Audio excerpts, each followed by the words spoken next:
congratulations on this, first of all. Thank you. I was very excited to see it finally come to Yes. fruition. Your story is a part of this.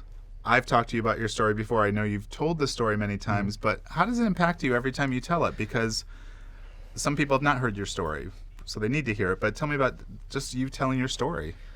It's interesting. I've never thought about that, but you know, I think I'm amazed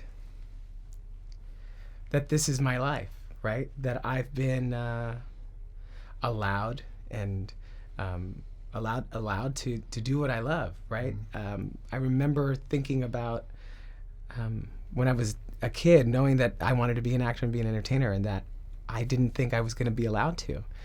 And not only have I been allowed to, but I've been allowed to do it, and it changed my life. I talk about the power of television a lot.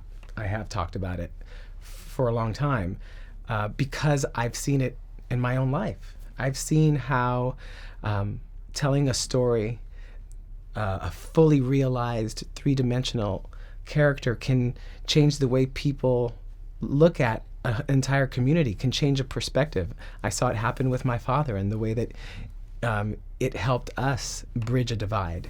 So I tell that story and I'm moved by it every time because I owe everything to the fact that I was allowed at the beginning of my career to tell the truth.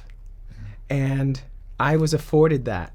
But there are so many people who weren't afforded that and paved a way for me to be here. I think about the straight actors in the 50s and 60s and 70s who, well, I should say in the 60s and 70s, who took on LGBTQ roles because we couldn't. And I think about actors who played small guest roles on shows like The Jeffersons or All in the Family, who started a conversation with an entire country. And I reaped the benefits of that. So it's moving to me. And this is an homage and a love letter to all of those storytellers.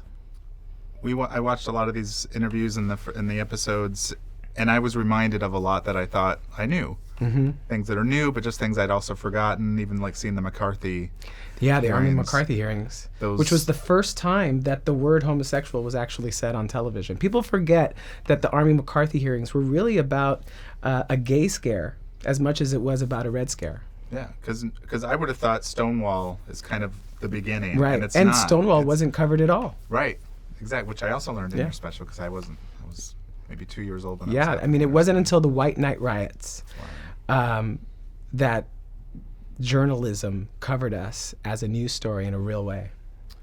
So My So-Called Life, and now you're doing Star Trek. Yeah. Things are very different between those two shows just in time. What's your experience been now as far as audience's reaction to the character you're playing? There's a gay character in a relationship. There's love. We see them brush their teeth next to each other, which is beautiful.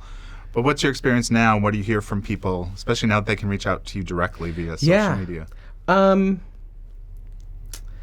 I think I think what's interesting about the difference between my experience on My So-Called Life, let's say 26 years ago, and today on Star Trek Discovery is that we don't have to explain anything to an audience. Our audience has caught up with us in terms of understanding sexual orientation to a point.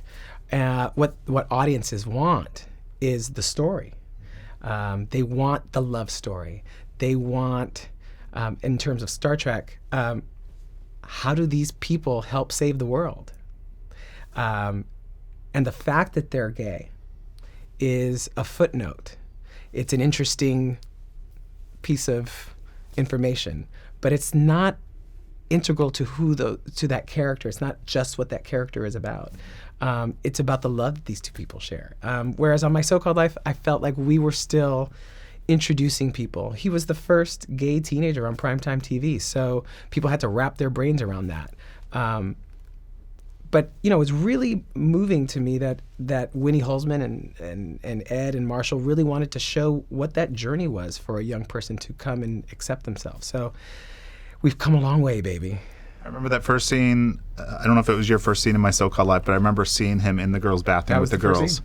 Okay, and I remember that and just being like, well, that's different, but it seemed natural and I liked it. And not only was he in the girls' bathroom, but he was in the girls' bathroom putting on eyeliner exactly. in the mirror, and happened, had a thing on the side to say. But I love that kid. I think about him a lot.